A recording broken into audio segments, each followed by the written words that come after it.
कभी ऐसा महसूस हुआ है कि महीने की शुरुआत में तो सैलरी आती है, पर महीना खत्म होते होते वो कहाँ गायब हो जाती है, कुछ पता ही नहीं चलता? अगर जवाब हाँ है, तो ये कोई नई बात नहीं है। आज हम इसी सैलरी ट्रैप की गुत्थी को सुलझाएंगे, समझेंगे कि अच्छी खासी कमाई होने के बाद भी फाइनेंशियल सिक्योरिटी एक दूर का सपना क्यों लगती है। ये सवाल शायद हम में से कई लोगों के मन में कभी ना कभी जरूर आया होगा। ये जो एक एहसास है ना कि पैसा तो आ रहा है, पर जा कहाँ रहा है, इसका कोई हिसाब ही नहीं मिल रहा। बस यहीं से हमारी आज की बातचीत शुरू होती है। ये बात सुनने में थोड़ी कड़वी लग सकती है, लेकिन सच कहूं तो यही इस पूरी प्रॉब्लम की जड़ है। हम सब यही सोचते हैं कि सैलरी बढ़ेगी तो अमीरी भी बढ़ेगी, लेकिन असल में ये सिस्टम हमें अमीर बनाने के लिए है ही नहीं, ये तो हमें बस काम पर लगाए रखने के लिए बना है। तो चलिए पहले भाग में ये समझते हैं कि आखिर ये सैलरी ट्रैप है क्या चीज। ये एक ऐसी सिचुएशन है जहां इनकम तो बढ़ रही होती है, लेकिन फाइनेंशियल ग्रोथ वो जैसे रुक सी जाती है। देखते हैं ये चक्कर काम कैसे करता है। ये जो एक फीलिंग है ना, जैसे किसी हैमस्टर व्हील पर दौड़े जा रहे हो, भागे तो जा रहे हैं पर पहुंच कहीं नहीं रहे। ये कोई पर्सनल नाकामी नहीं है, बल्कि ये हमारे आज के इकोनॉमिक सिस्टम की एक हकीकत है। प्रमोशन होते हैं, सैलरी बढ़ती है, फिर भी फाइनेंशियल आज़ादी उतनी ही दूर लगती है। अब दूसरे भाग में हम उन छिपी हुई इकोनॉमिक ताकतों पर बात करेंगे जो हमारी सारी मेहनत पर पानी फेर देती हैं। ये वो ताकतें हैं जो हमें दिखाई नहीं देती, पर चुपचाप हमारी कमाई की वैल्यू को कम करती रहती हैं, भले ही सैलरी का नंबर बढ़ रहा हो।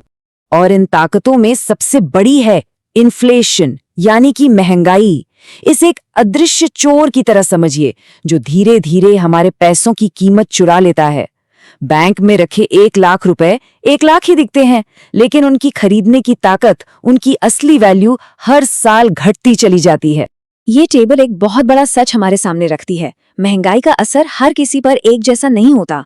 जैसा कि हम देख सकते हैं, जिनकी इनकम सिर्फ सैलरी पर टिकी है, उनकी खरीदने की पावर कम हो जाती है। वहीं दूसरी तरफ जिनके पास एसेट्स हैं, जैसे जमीन, घर या स्टॉक्स, उनकी दौलत और बढ़ जाती है। और इसी वजह से अमीर और गरीब के बीच की खाई और भी चौड़ी होती जाती है। यहाँ पर वो फर्क और भी साफ नजर आता है। एक तरफ वो लोग हैं जिनकी बचत और कैश की वैल्यू घट रही है, और दूसरी तरफ वो है जिनकी संपत्ति, जैसे घर या स्टॉक, की कीमत बढ़ रही है। ये सिस्टम सिर्फ मेहनत करने वाले को नहीं, बल्कि संपत्ति के मालिक को ज्यादा फायदा पहुंचाता है। तो अब आते हैं तीसरे और सबसे जरूरी हिस्से पर, वो सबसे बड़ा फर्क जो अमीर और गरीब की सोच में होता है।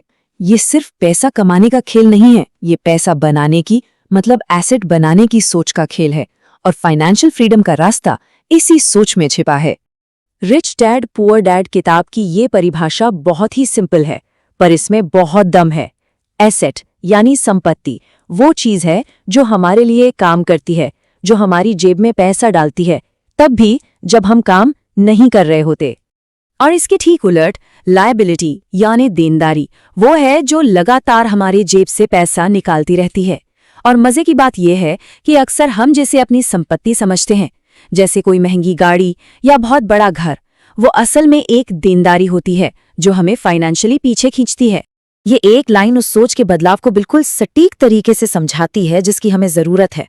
सवाल ये नहीं है कि कोई कितना कमा रहा है, असली सवाल ये है कि उसका पैसा उसके लिए कितनी मेहनत कर रहा है। तो मतलब साफ है, ये दो बिल्कुल अलग अलग खेल हैं और इनके नियम भी अलग हैं। एक सोच है जो हमें जॉब सिक्योरिटी और सैलरी बढ़ाने के चक्कर में फंसाए रखती है, और दूसरी सोच है जो हमें कंपाउंडिंग ग्रोथ और सही मायनों में फाइनेंशियल फ्रीडम की तरफ ले जाती है। अब चौथे भाग में एक बहुत ही दिलचस्प साइकोलॉजिकल ट्रैप की बात करते हैं। ये हमें बताएगा कि क्यों अक्सर बहुत होशियार और कामयाब लोग भी पैसों के मामले में फंस जाते हैं। इसे कहते हैं कॉम्पिटेंस ट्रैप या सक्षमता का जाल। सवाल थोड़ा हैरान करने वाला है ना? मतलब ऐसा कैसे हो सकता है कि जो लोग अपने काम में इतने माहिर हैं, वही लोग अक्सर फाइनेंशियली एक जगह आकर रुक जाते हैं? इसका जवाब हमारी सोच के एक पैटर्न में छिपा है। इसे 2 आसान स्टेप्स में समझते हैं। पहला स्टेप है चारा। समाज हमें एक सेफ करियर के रास्ते पर भेजता है और हम उसके पीछे छिपे रिस्क को देख नहीं पाते। और दूसरा स्टेप है जाल। जब हम एक बार उस रास्ते पर चल पड़ते हैं तो हमें लगता है कि अब कुछ नया करने में ज्यादा फायदा नहीं है और हम उसी में फंसे रह जाते हैं। और ये कमाल की बात है कि कैसे किसी की सबसे बड़ी ताकत उसकी काबिलियत और मेहनत ही उसे फंसा देती है। लोग अपने काम में इतने अच्छे हो जाते हैं कि वो उस सेफ सैलरी को छोड़ने का रिस्क ही नहीं लेना चाहते, भले ही वो उन्हें कभी अमीर ना बना पाए। तो ठीक है, हमने प्रॉब्लम को तो काफी गहराई से समझ लिया है। अब 5वें भाग में बात करते हैं सॉल्यूशन की। आखिर इस जाल से बाहर निकलने का रास्ता क्या है? चलिए देखते हैं। ये कुछ बुनियादी सिद्धांत हैं एसेट बनाने वाली सोच के। सबसे पहले फाइनेंशियल एजुकेशन को सीरियसली लेना होगा। दूसरा, पे योरसेल्फ फर्स्ट का नियम अपनाना होगा, यानी कमाई का एक हिस्सा सबसे पहले इन्वेस्ट करना है, खर्च बाद में। ऐसी चीजें खरीदनी है जो इनकम जनरेट करें। लाइफस्टाइल क्रीप से बचना है, मतलब इनकम बढ़ने के साथ साथ फालतू खर्चे नहीं बढ़ाने, और लंबी सोच रखनी है। अब हम आखिरी और शायद सबसे जरूरी हिस्से पर आ गए हैं। यहाँ हम ये समझेंगे कि दौलत का, वेल्थ का असली मतलब क्या होता है। ये सिर्फ बैंक में पड़े नंबरों से कहीं ज्यादा बड़ी चीज है। आखिर में दौलत बनाने का असली मकसद है आजादी खरीदना।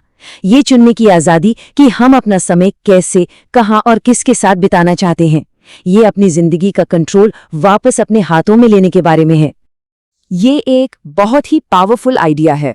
सिर्फ दिन रात मेहनत करना ही काफी नहीं है, हमें इस खेल के नियम समझने होंगे, एक स्ट्रैटेजी बनानी होगी।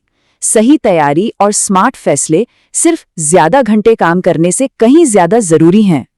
आखिर में बस ये एक सवाल जो सोचने पर मजबूर करता है, ये इस पूरी बातचीत का निचोड़ है। अपनी फाइनेंशियल जर्नी के बारे में सोचें और खुद से पूछें, हमारा समय सिर्फ हमारे लिए पैसा कमा रहा है या हमारा पैसा हमारे लिए और समय कमा रहा है?